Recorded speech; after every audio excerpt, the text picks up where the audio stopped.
जीवन रक्षक नियम को मानो यारो, इससे दूर न भागो। हो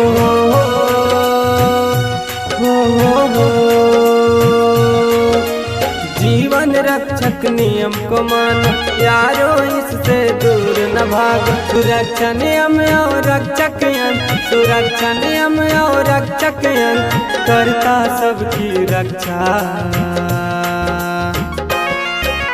जय सुरक्षा बोलो, जय सुरक्षा, जय सुरक्षा बोलो, जय सुरक्षा।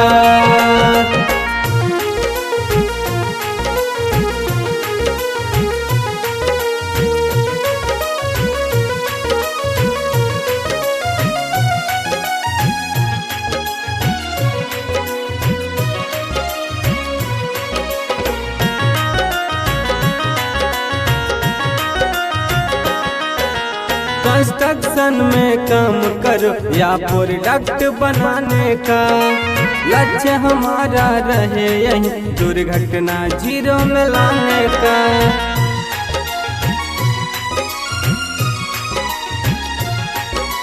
कंस्ट्रक्शन में काम करो या प्रोडक्ट बनाने का, लक्ष्य हमारा रहे यही दुर्घटना जीरो में लाने का।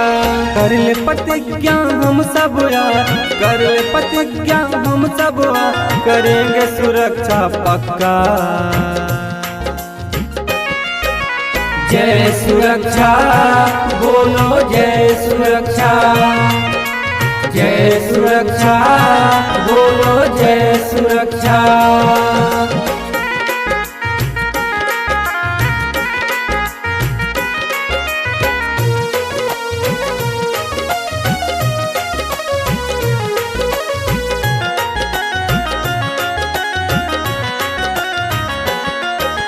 पैदल चलो या ड्राइव करो, ना सावधानी हटाने का। ज्ञान हमारा कहे यही सुरक्षा नियम अपनाने का।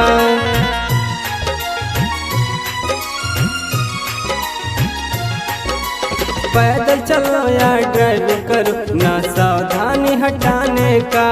ज्ञान हमारा कहे यही सुरक्षा नियम अपनाने का। सुरक्षा नियम और रक्षक यंत्र, सुरक्षा नियम और रक्षक यंत्र साथी सबसे अच्छा। जय सुरक्षा बोलो, जय सुरक्षा, जय सुरक्षा बोलो, जय सुरक्षा।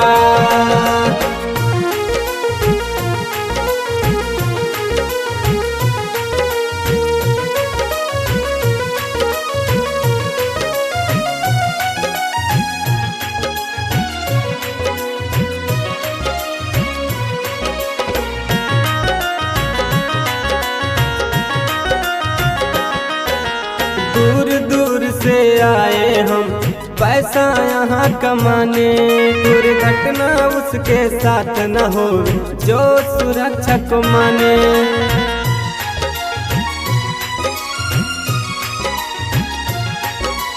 दूर दूर से आए हम पैसा यहाँ कमाने, दुर्घटना उसके साथ न हो जो सुरक्षा को माने। जान माल की हानि ना हो, जान माल की हानि ना हो, यही हमारी इच्छा। जय सुरक्षा बोलो, जय सुरक्षा, जय सुरक्षा बोलो, जय सुरक्षा।